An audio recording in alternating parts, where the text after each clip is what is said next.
Qu'est-ce qui vient de se passer, les amis? Qu'est-ce qui vient de se passer? C'est quoi cette histoire-là? Qu'est-ce que nous a fait l'arbitre? C'est incroyable ce qu'il vient de faire. C'est du jamais vu. C'est du jamais vu. Modric joue son corner. Le gardien dégage. L'arbitre, il met le sifflet dans sa bouche.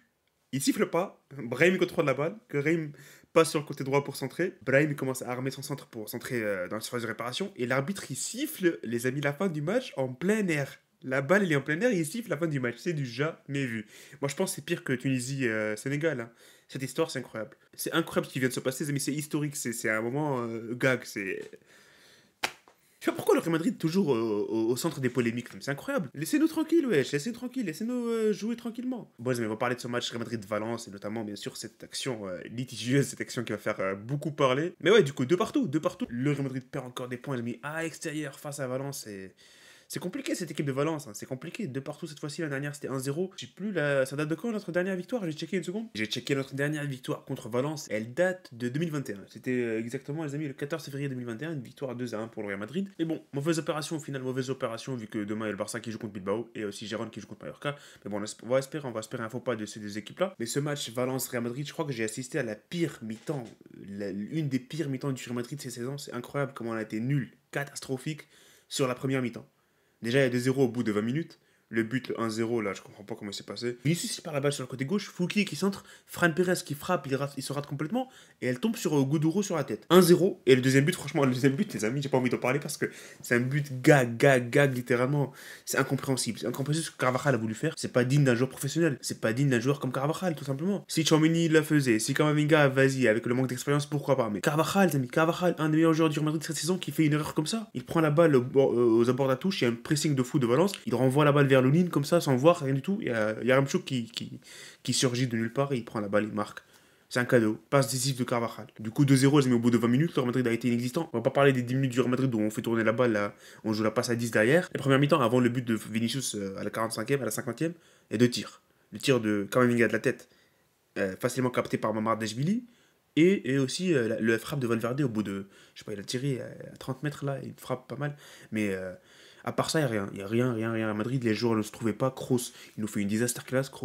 C'est Kroos, hein. Kroos qui fait une saison incroyable. Hein. Kroos qui se rate sur les passes. Kroos qui n'arrive pas à connecter les coups francs. Kroos qui n'arrive pas à bien centrer les corners. C'est pas le Kroos que je connais. Et Bellingham, les amis, Bellingham, première mi-temps, chaque fois qu'il a la balle, il la perd.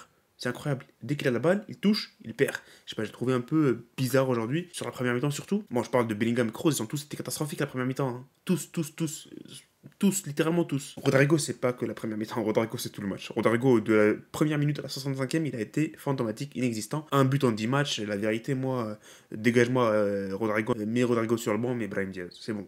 Mets Brahim Diaz, mets José je sais pas, mets Ceballos, mets Arda Güler. Rodrigo, c'est bon. Un but en 10 matchs, frère, c'est quoi ça? C'est quoi? Je sais pas s'il a été décisif au niveau des passes. Qu'est-ce qu'il fait titulaire à chaque match comme ça, indiscutable? Je comprends pas ce qu'il fait Ancelotti. On a vu un Real Madrid qui s'est un peu amélioré. On a vu comme Amiga qui a été plutôt bon. Ferro-Medi a été plutôt bon aussi en deuxième mi-temps. Franchement, voilà, la deuxième mi-temps elle a été meilleure. Il y a une grosse occasion pour Bellingham où il efface Mosquera pour marquer le de partout. Il n'arrive pas à bien placer la frappe, malheureusement. Il y a Mamardashvili qui arrête. Mais si on avait marqué, vers la 56e, un truc comme ça, je vous garantis la victoire du Real Madrid. Je vous garantis la victoire du Real Madrid. Moi, je pense, j'ai dit dans le live.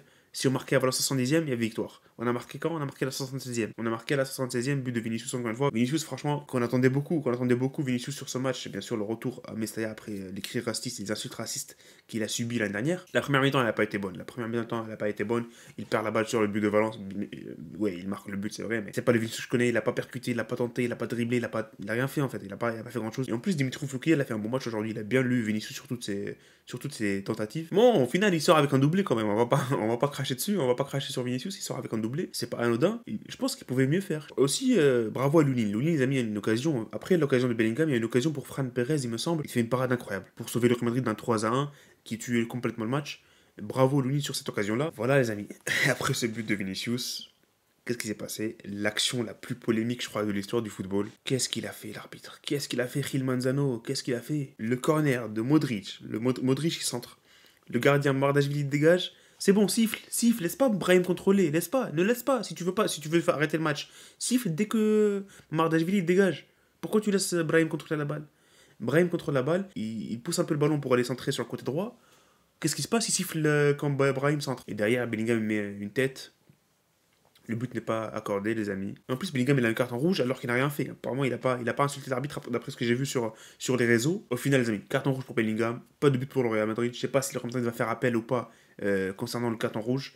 Mais je pense que ça va servir à rien de toute façon. Il nous vole la victoire, tout simplement. Il nous vole la victoire, l'arbitre. Il nous vole. Bah, après, je dis pas que le Real Madrid méritait de gagner ce match. On n'a pas été bon en première mi-temps. On a été légèrement bon en deuxième mi-temps, ça va, on s'est créé quelques occasions et tout. Et voilà, je vais pas dire qu'on méritait la victoire, mais on méritait la victoire. Vous savez ce que je veux dire, les amis? Vous comprenez ce que je veux dire? On méritait la victoire parce que l'arbitre a privé le Real Madrid de gagner. 2 secondes d'intervalle. 2 secondes. Je vais faire un schéma, les amis. Ça, c'est Modric. Modric, il centre. Omar Dashvili, il dégage. Brahim, il a contrôlé la balle, c'est bon. La balle, elle est chez Brahim, là. Brahim, il a la balle. Il va sur le côté droit pour centrer. La balle, elle sort du pied de Brahim. C'est bon. Il a sifflé. Et il s'est dit pourquoi pas. Il s'est dit pourquoi pas, j'arrête le match. Il a sifflé alors que la balle était en plein air, vers la surface de réparation. Il n'a pas attendu que quelqu'un le dégage, que quelqu'un marque, que quelqu'un frappe. La balle, elle est en plein air, il n'y a pas de danger pour lui. Pour lui, il n'y a pas de danger. C'est bon, je siffle. C'est finito. Alors qu'on joue à 99 minutes, je pense. Et les amis, le problème, il est où? C'est que normalement, il n'y a pas 7 minutes. Hein. Normalement, il n'y a pas 7 minutes de temps additionnel. Ok, il a racheté 2 minutes par rapport, je sais pas quoi, j'ai oublié, mais normalement, il y a minimum 5 minutes pour Diakabi. Pour la blessure, minimum. Minimum encore 5 minutes pour le but de Vinicius, le hors-jeu avec Mosquera et Diakabi. Et il y a 3 minutes minimum pour le penalty refusé pour Ogodoro. Normalement, il y a minimum 13 minutes. Minimum. On va pas compter les changements, on va pas compter les célébrations, le but, je sais pas. 7 minutes. 7 minutes. Anyways, l'arbitre, les amis, il a tout fait pour empêcher le Madrid de gagner. Il y avait un penalty pour Brahim aussi, vers la 70e. Bref. It is what it is, hein. It is what it is. Le Real Madrid, de partout, les amis, contre cette équipe de Valence. Et je vais revenir par rapport au changement de Ancelotti et par rapport à la compo initiale. Pourquoi il titularise Tchouaméni alors que Nacho est disponible? Pour qu'à la fin, à la 84e, on est deux partout, hein, on est à deux partout, on pousse pour aller marquer, il fait rentrer Nacho. Waouh! Il fait rentrer Nacho, pourquoi? Je ne sais pas. Je ne sais pas. Il peut faire rentrer Arda Güler, il peut faire rentrer Ceballos, il peut faire rentrer, je sais pas, n'importe. Et avant ça, il fait rentrer Fran Garcia à la place de Ferland Mendy qui faisait un bon match. Il fait sortir Kamavinga alors qu'il faisait un bon match. Ancelotti, qu'est-ce que tu fais? Ok, cette saison magnifique et tout, tu fais un travail incroyable. Mais sur ce match, tu nous as détruits. Pourquoi tu titularises Tchouaméni pour à la fin mettre le joueur qui était censé jouer à sa place? Si tu veux faire jouer Kamavinga, vas-y, mets Kamavinga. Pourquoi tu mets Tchouaméni en charnière? Tu veux faire les jouer les deux, mets les deux. Au milieu de terrain. Nacho, il est disponible, mais Nacho, je dis pas que Nacho c'est Beckenbauer. Hein. Fais-le rentrer dès le début du match. Pourquoi tu le fais rentrer à la 85e, Nacho? Anyways, les idées philosophiques, les amis de Ancelotti, toujours nous mènent à la défaite ou à un match bizarre. En tout cas, aujourd'hui, ça a été le cas. On se rappelle aussi du match contre l'Atlético. Il avait fait rentrer Bellingham. Il avait fait jouer Bellingham en pointe. Voilà, les amis, je crois que j'ai taclé tous les sujets que je voulais aborder. Les changements de Ancelotti, la compo de Ancelotti, la polémique du but de Bellingham et le match en général. Et voilà les amis, de partout au final, Gilles Manzano a décidé que ce soit comme ça. On peut rien y faire. Et voilà, bonne soirée les amis, bonne journée. Ça dépend de quand vous regardez. Salut et profitez des vôtres.